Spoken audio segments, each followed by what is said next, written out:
ओम सजात्म स्वरूप परम गुरु शुद्ध चैतन्य स्वामी ने नमः। जे स्वरूप समझा विना पाम्यो दुख अनंत, समझाव्यु ते पद नमो श्री सद्गुरु भगवत। 10वीं गाथा को समझने का हम प्रयास कर रहे थे। 9वीं गाथा पूरी हुई, 10वीं गाथा सभी साथ में लेंगे। आत्मज्ञान समदर्शिता विचरे उदय प्रयोग, अपूर्ववाणी परमशु सद्गुरु लक्षण योग। सद्गुरु की महिमा बताई है और सद्गुरु को पहचानने के लिए यहाँ सद्गुरु के लक्षण बताने का प्रयास किया गया। कल हमने इसके ऊपर इसको समझने का प्रयास किया था। जो मुनि आत्मज्ञान सहित हो, ऐसे भावलिंगी मुनि छठे गुणस्थानवर्ती, सिर्फ और सिर्फ जिन्होंने आत्मज्ञान पाया है और आत्मज्ञान के आधार पर सम्यक दर्शन पाया है, ऐसे चौथे गुणस्थानवर्ती श्रावक आत्मज्ञान के पहले, स्वयं की आत्मानुभूति के पहले, ऐसे निश्चय सम्यक दर्शन के पहले किसी भी जीव को अपने आप को सच्चा श्रावक कहलाने का, मानने का अधिकार शास्त्र तो नहीं देता है। व्यवहार से भले वो अपने आप को जो भी माने, श्रावक माने, साधु माने या और कुछ भी माने, जब तक निश्चय का प्ररूपण समझ में नहीं आएगा तब तक जीव सत्य पुरुषार्थ नहीं कर पाएगा, सच्चे मोक्ष मार्ग की ओर नहीं बढ़ पाएगा। ऐसे आत्मज्ञान सहित जो भावलिंगी मुनि हैं, उन्हीं की यहाँ बात बताने का प्रयास कर रहे हैं। और जिनकी समदर्शिता है, जो उदय प्रयोग के अनुसार विचरण कर रहे हैं, जिनकी वाणी अपूर्व है और परमश्रुत के आधार पर, यानी चारों अनुयोगों का समन्वय करते हुए द्रव्यानि योग के आधार पर मात्र और मात्र द्रव्य की ओर जो दृष्टि ले जाने वाले हैं, ऐसे ही सद्गुरु की बात यहाँ बताने का प्रयास किया जा रहा है। कल हमने इसको समझने का प्रयास किया, आगे चलते हैं। अब एक आशंका कहते हैं कि वर्तमान काल में स्वरूप स्थित पुरुष नहीं होता, इसलिए जो स्वरूप स्थित विशेषण वाला सद्गुरु कहा है वह वर्तमान में होना संभव नहीं बता रहे हैं। कि ऐसे भावलिंगी मुनि जैसे हम कह रहे हैं, यानी निश्चय की अपेक्षा से, और ऐसे केवल ज्ञानियों, यानी जिनकी पंच परमिष्टि में जिन जीवों का समाविष्ट होता है, ऐसे पंच परमिष्टि रूप सद्गुरु की प्राप्ति आज असंभव सी हो गई है। तो हम क्या करें? तो समाधान में कहते हैं, वर्तमान काल में कदाचित ऐसा कहा हो तो यह कहा जा सकता है कि केवल भूमिका के विषय में ऐसी स्थिति असंभवित है। यानी 13वें गुणस्थानक की स्थिति आज के काल में असंभवित है, परंतु पंच परमेष्टि में जिन्हें स्थान दिया गया है, ऐसे साधु मुनि, भावलिंगी मुनि जो छठे सातवें गुणस्थानक में निरंतर झोला खा रहे हैं, ऐसा शास्त्रों में कथन है कि 7वें गुणस्थानक तक इस भव का, इस पंचम आर्य का जीव भी अंततः वहाँ तक पहुँचेगा और पहुँचने का प्रयास कर सकता है, ऐसी शक्ति धारण कर सकता है। इसलिए केवल ज्ञान की भूमिका के अनुसार ये बात तो हमें समझ में आती है, परंतु आत्मज्ञान ही नहीं होता ऐसा नहीं कहा जा सकता। और जो आत्मज्ञान है वही तो स्वरूप स्थिति है। तो चौथे गुणस्थानक की प्रारंभिक अवस्था में आत्मज्ञान यानी आत्मा का अपने स्वरूप का टंकोत्कीर्ण वहाँ निर्णय होता है। उस निर्णय के बाद अगृहित मिथ्यात्व जब जाता है तो साथ साथ में गृहीत मिथ्यात्व भी वहाँ से निकलता है और उस जीव को सम्यक दर्शन प्रकट होता है। सच्चा श्रद्धान यानी अपनी आत्मा के सिवा जो 4 प्रकार के श्रद्धान हमने देखे थे, सतदेव सद्गुरु सत्शास्त्र श्रद्धानम सम्यक दर्शनम, तत्वार्थ श्रद्धानम सम्यक दर्शनम, स्वपर प्रकाशक श्रद्धानम सम्यक दर्शनम और आत्मानुभूति श्रद्धानम सम्यक दर्शनम। इस प्रकार से 2 व्यवहार की अपेक्षा से और 2 निश्चय की अपेक्षा से इन चारों के मार्ग से जो प्रसार होता है, वो ऐसे प्रसार होने वाले जीव को जिसे सम्यक दर्शन प्राप्त होता है, वह इस कार्य के अंत तक संभव होने वाला है। तो ऐसे ज्ञानी पुरुषों की हमें खोज करके उनके कहे हुए मार्ग पर निरंतर बढ़ना पड़ेगा। इसलिए स्वरूप स्थिति का मार्ग अंश मात्र भी लोग इस 5वें आर्य के अंत तक तो नहीं होगा, उसके बाद हो जाएगा। अब आगे आशंका करते हैं कि आत्मज्ञान हो तो वर्तमान काल में मुक्ति होनी चाहिए और जिनागम में तो इसका निषेध किया है। तो कहते हैं इस वचन को कदाचित एकांत से ऐसा ही मान ले तो भी इससे एकावतारिता का निषेध नहीं होता और एकावतारिता आत्मज्ञान के बिना प्राप्त नहीं होती। जो अपेक्षा से कहा कि इस आर्य में शायिक संकिति नहीं होते हैं, शायिक संकित का संपूर्णतः लोप है, तो यदि ऐसे देखा जाए तो आज ऐसे आत्मज्ञानी पुरुष सत्पुरुष हमारी आंखों के सामने हैं कि जिन्होंने अपने आप को एकावतारी समझा है, माना है, स्वयं से टंकोत्कीर्ण निर्णय किया है। तो ऐसे पुरुषों को हम माने या न माने, तो इस बात पे भी हमें अंश मात्र की शंका नहीं होनी चाहिए। जब 10 अच्छेरे हो सकते हैं तो इस प्रकार की घटनाएं भी क्यों नहीं घट सकती, अर्थात घट सकती है। शास्त्रों में या जो भी वचन कहे जाते हैं वो बहुमत के आधार पर कहे जाते हैं, यानी 90% या 99% जीव इस भव से एक भवावतारी नहीं बन सकते, परंतु हर इसमें कहीं न कहीं अच्छेरे कहे या अपवाद कहे होता ही होता है, हर काल में होगा और होते रहेगा। इसलिए संपूर्णतः लोक भी नहीं कहा जा सकता है। इसलिए एक भवावतारी या 15 भव के भीतर भीतर जाने वाले ऐसे सम्यक दृष्टि जीव इस 5वें आर्य के अंत तक बनेंगे। हाँ, केवल ज्ञान इस भरत क्षेत्र से अभी नहीं है, यह बात हम भी अपने हृदय से अपने अंतर्मन से स्वीकार करते हैं। इसलिए एकावतारी का निषेध नहीं होता और एकावतारिता या संकित आत्मज्ञान के बिना प्राप्त नहीं होता। तो मोक्ष की पहली कंडीशन संकित को, सम्यक्त्व को यानी सम्यक दर्शन को प्राप्त करना अनिवार्य है, 100% अनिवार्य है। वहाँ कोई अंश मात्र भी छूट नहीं है। और किसी मार्ग में, व्यवहार के किसी भी मार्ग में कोई छूट होती होगी, कोई बीच के रास्ते निकलते होंगे, इसमें कोई तीसरा बीच का रास्ता नहीं है, एक ही रास्ता। जब तक जीव चौथे गुण स्थानक में आत्मज्ञान सहित अपने आत्मा के अनुभूति सहित का जो सम्यक दर्शन प्राप्त नहीं करता और अपनी आत्मरवणता का पुरुषार्थ नहीं करता, तब तक वो जीव मोक्ष मार्ग में आगे नहीं बढ़ सकता। ये पत्थर की लकीर समझना है। अब आगे आशंका करते हैं कि त्याग वैराग्य आदि की उत्कृष्टता से उसे एकावतारिता कही होगी।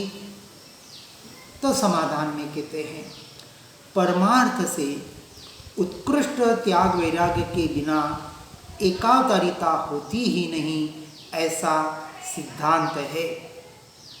बात बराबर समझनी है।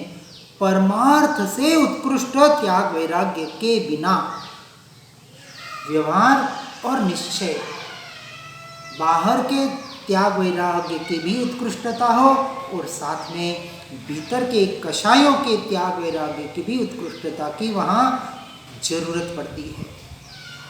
जब तक बाह्य और भीतर, बाह्य अभ्यंतर त्याग वैराग्य नहीं होगा, तब तक वो उस निर्ग्रंथ अवस्था की ओर बढ़ ही नहीं पाएगा। इसलिए दोनों के त्याग वैराग्य को यथार्थ रूप से समझना है और ऐसे उत्कृष्ट यदि त्याग वैराग्य तक वो जीव पहुंचता है तो एकावतारीपना संभव बताया गया है। और वर्तमान में भी चौथे, पांचवें और छठे गुणस्थानक का कुछ भी निषेध नहीं है। और चौथे गुणस्थानक से ही आत्मज्ञान का संभव होता है। पांचवें में विशेष स्वरूप स्थिति होती है और छठे में बहुत अंश से यानी अंतर्मुहूर्त में स्वरूप स्थिति होती है। अब यहाँ परमार्थ का कथन बताया कि त्याग वैराग्य से क्या होता है, तो कहा कि चौथे गुणस्थानक से आत्मज्ञान का संभव होता है। आत्मानुभूति, निश्चय, सम्यक दर्शन चौथे गुणस्थानक में होता है।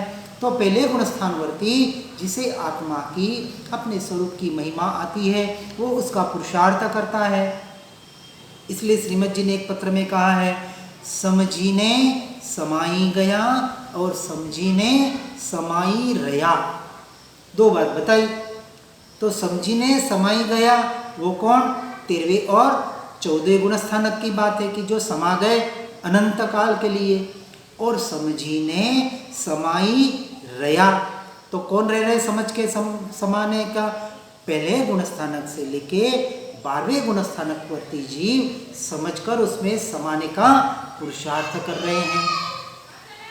तो अपने गुणस्थानक की अपेक्षा से समझना है। और यही बात यहाँ दोहराई है कि आत्मज्ञान चौथे गुणस्थानक में, यानी कहते हैं कि 6 महीने के भीतर जो अपने शुद्धोपयोग में स्वरूपाचरण चारित्र में लीन नहीं होता है वो सम्यक दर्शन का अधिकारी नहीं है। तो गुणस्थानक किसके आधार पर हुआ? आत्मस्थिरता के शुद्धोपयोग के आधार पर। 5वें गुणस्थानक में 15 दिन के भीतर शुद्धोपयोग में लीन होता ही होता है, चाहे रोज भी हो जाए। मैक्सिमम पीरियड 15 दिन 5वें गुणस्थानक में। फिर बाहर का वहाँ त्याग वैराग्य उसका बढ़ता जाता है। और त्याग वैराग्य ऐसे बढ़ता है 11 प्रतिमा के आधार पर कि 11वीं प्रतिमा में वो जीव शुल्लक बनकर, ऐलक बनकर फिर भावलिंगी मुनि दशा तक पहुँचता है 6ठे गुणस्थानक में। और 6ठे गुणस्थानक में अंतर्मुहूर्त अपनी आत्मा में अपने शुद्ध योग में लीन ऐसे भावलिंगी मुनि होते ही होते हैं। इसलिए उनको कहा गया कि अंतर्मुहूर्त जो 6ठे 7वें गुणस्थानक में झोला खाते हैं, ऐसे भावलिंगी मुनि यानी बहुत अंश से स्वरूप स्थिति होती है। और पूर्व प्रेरित प्रमाद के उदय से मात्र कुछ प्रमाद दशा आ जाती है।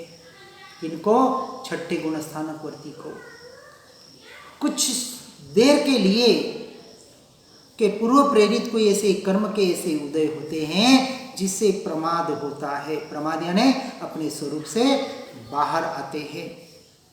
ऐसी कुछ प्रमाद दशा आती है, परंतु वह आत्मज्ञान की रोधक नहीं, चारित्र की रोधक होती है।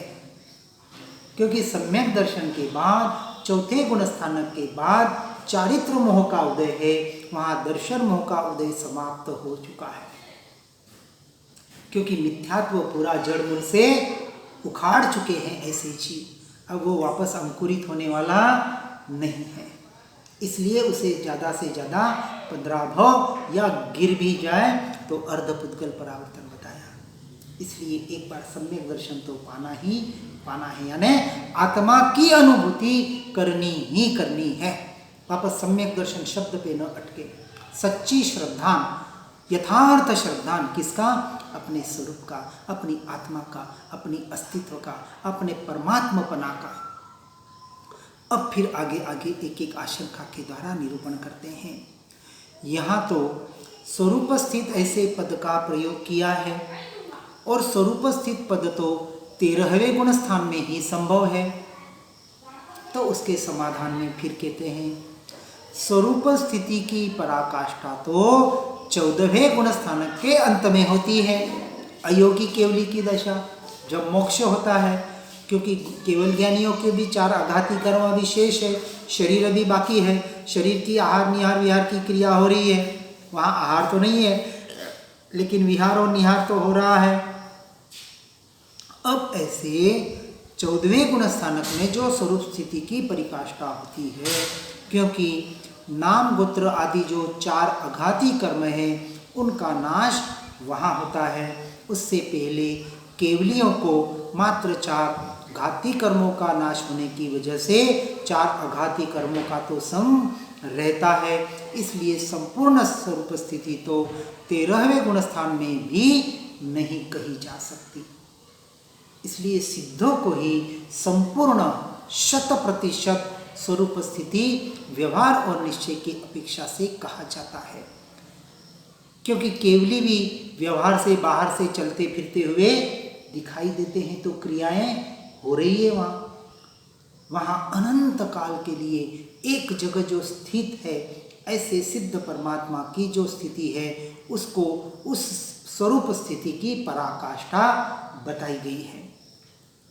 अब फिर आशंका होती है, वहाँ नाम आदि कर्मों के कारण अव्याबाध स्वरूप स्थिति का निषेध करे तो वह ठीक है, परंतु स्वरूप स्थिति तो केवल ज्ञान रूप है, इसलिए स्वरूप स्थिति कहने में दोष नहीं है, और यहाँ तो वैसा नहीं है, इसलिए स्वरूप स्थिति कैसे कहा जाए।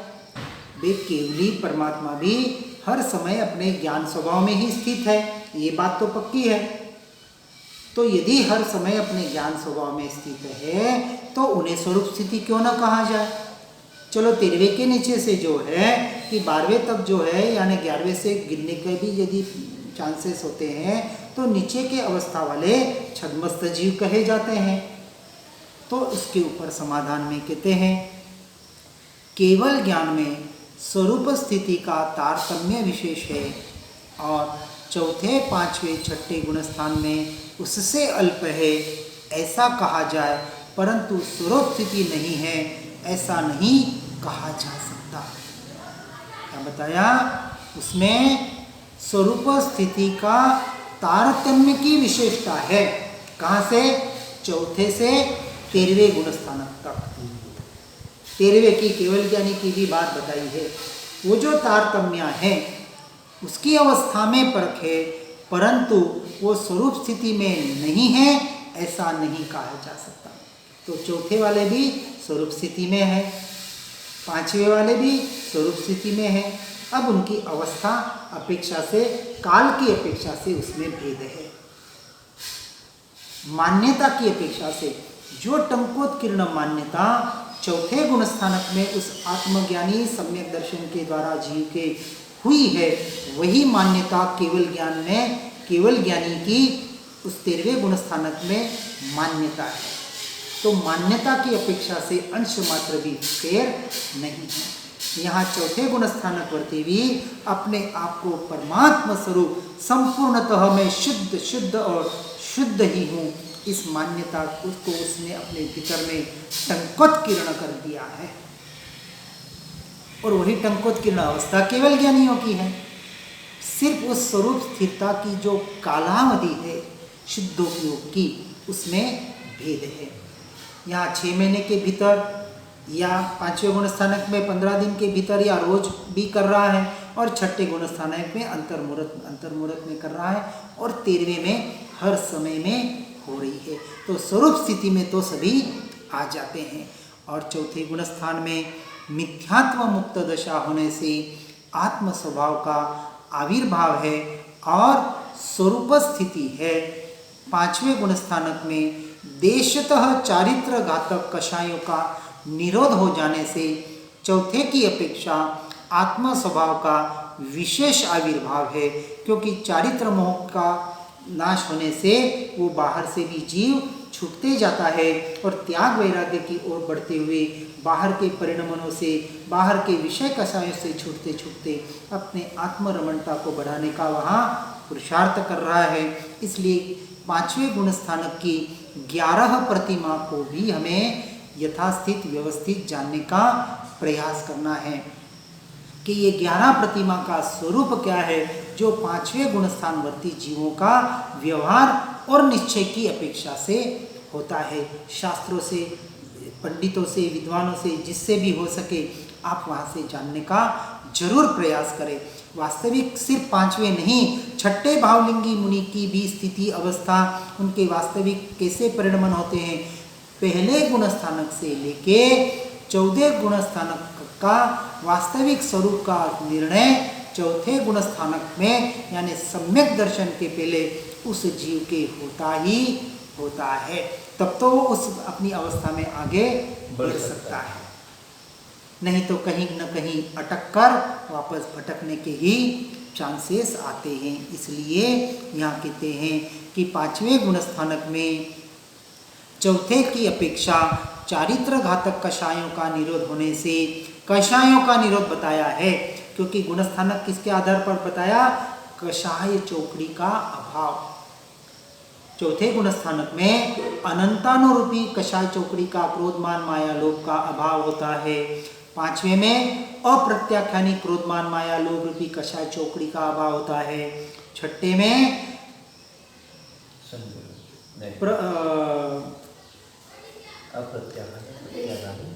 अनंतानुबंधी अप्रत्याख्यानी प्रत्याख्यानी कषाय चौकड़ी का अभाव होता है।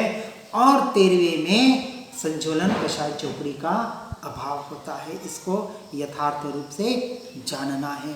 इसलिए 4थे की अपेक्षा आत्म स्वभाव का विशेष आविर्भाव यानी बाहर के त्याग के साथ आत्मरमणता विशेष होने से उसे 5वें गुणस्थानक में गिना गया है। और 6ठे में कषायों का विशेष निरोध होने से सर्व चारित्र का उदय है, वहाँ चारित्र मोह को क्षय करते हुए, इसलिए वहाँ आत्म स्वभाव का विशेष आविर्भाव होता है। यानी अंतर्मुहूर्त में अपने आत्म स्वभाव में लीन होते ही होते हैं।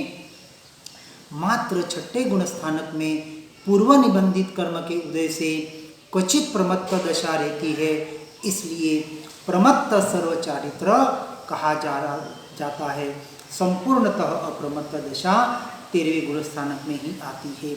इसलिए 7वें 6ठे गुणस्थानक में प्रमत्त अप्रमत्त दशा में भावलिंगी मुनि निरंतर अंतर्मुहूर्त में झोला खाते हैं। इस प्रकार से, परंतु इससे स्वरूप स्थिति में विरोध नहीं है।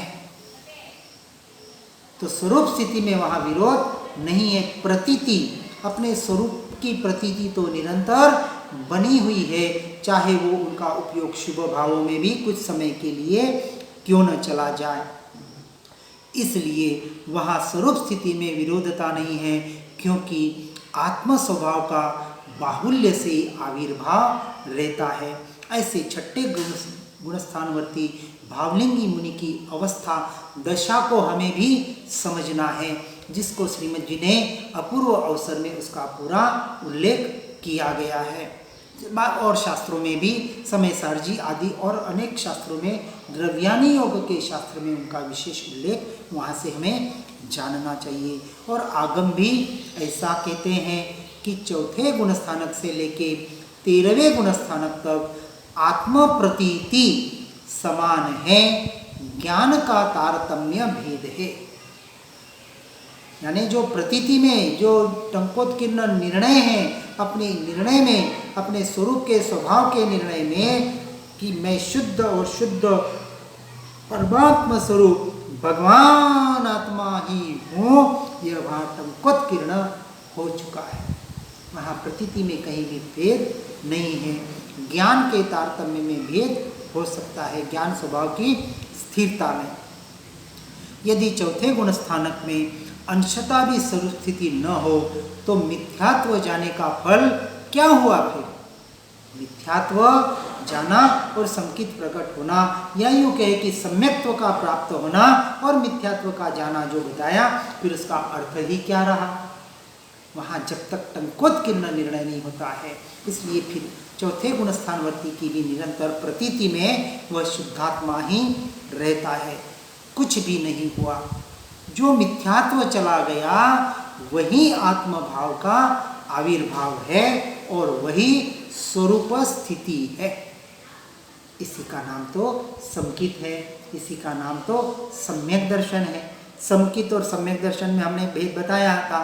सम्यक दर्शन एक गुण है और समकिति या सम्यक्त्व सम्यक दर्शन, सम्यक ज्ञान, सम्यक चारित्र की एक रूपता को कहा गया है। इसलिए स्वरूप स्थिति है। यदि सम्यक्त्व से तथारूप स्वरूप स्थिति न हो तो श्रेणिक आदि को एकावतारीपना कैसे प्राप्त होता।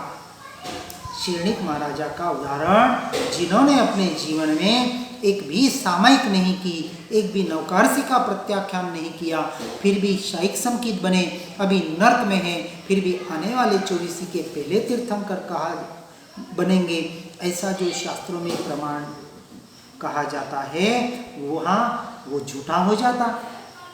इसलिए शायिक समकिति का स्वरूप समझकर, वास्तविक इस तत्व को समझकर सम्यक्त्व के तथारूप स्वरूप स्थिति को हमें समझना है और निरंतर पुरुषार्थ स्वरूप स्थिति में रहने का ही करना है।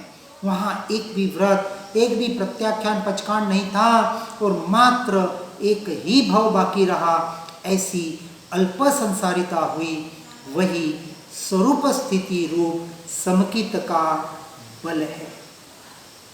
इसलिए व्यवहार समकित और निश्चय समकित दोनों का यथार्थ परिणमन जब तक नहीं होता है तब तक जीव वास्तविक सम्यक दृष्टि नहीं कहलाता।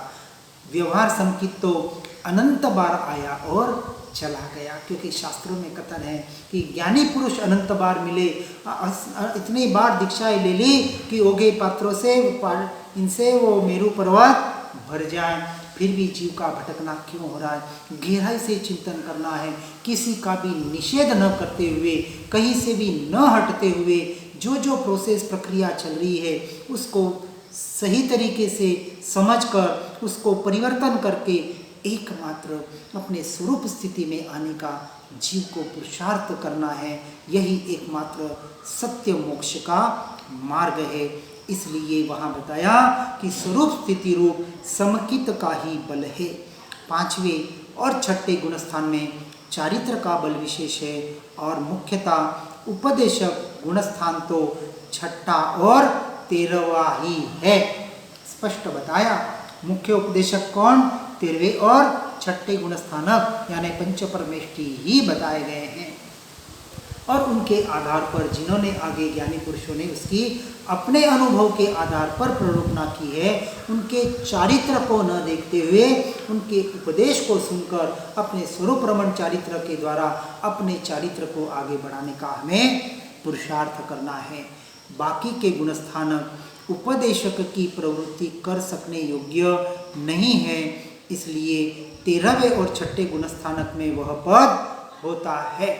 इसलिए ये जो सद्गुरु की बात बताई है, ये सद्गुरु के लक्षण भावलिंगी मुनि से लेकर केवल ज्ञानी होते ही समझना चाहिए। उससे नीचे के जितने भी हैं उनके व्यवहार की अपेक्षा से मात्र उनका उपदेश सुनकर, उनका आदेश सुनकर, उनको समझकर अपने जीवन को शास्त्रों के आधार पर सही समझकर, अनुयोगों के आधार पर सत्य उसका समझ लेके हर जीव को आगे बढ़ने का पुरुषार्थ करना चाहिए।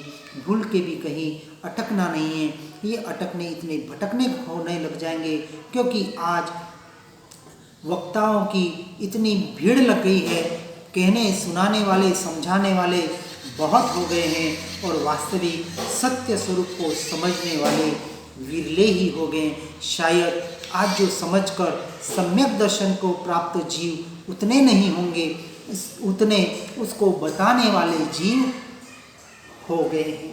यानी मात्र पंडिताई और विद्वत्ता करके मात्र इस मार्ग में अटक कर हमें भटकना नहीं है।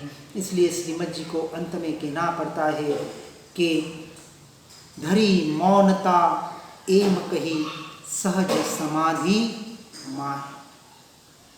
अंत में कहते कहते यही बात आती है, किसको कहें, क्या कहें, कितना कहें, क्यों कहें। अब चेतन जी तू तेरा संभाल, ये रख कर सारे अन्य जंजाल, सारे अन्य जंजालों को बाहर रख और हे चेतन, इन बाहर से छुटकर एकमात्र अपनी आत्मस्वरूप का, अपने स्वभाव का, बस निरंतर उस स्वरूपाचरण चारित्र के द्वारा अपने अंतर्मुखी होने का निरंतर लक्ष्य कर, यही एकमात्र हे जीव तेरा कर्तव्य है। और इस कर्तव्य से ही हे जीव तेरा कल्याण है। अब तेरा और मेरा नहीं, मेरा कल्याण है। मुझे यही कार्य अपने अनंत काल के लिए अपने स्वरूप में लीन होने के लिए करना है। हर जीव इसी मार्ग में आगे बढ़कर अनंत पुरुषार्थ करने का प्रयास करे। इसी भावना के साथ ऋणाज्ञा विरुद्ध कुछ भी कहने में आया हो तो मिच्छामि दुक्कडम। अनंत सुसंत चहि दिन रात रहे तद ध्यान महि पर शांति। अनंत सुधामय हे प्रणमो पदते वरते जय हे हो प्रणमो पदते जयते वरते। ओम नमः।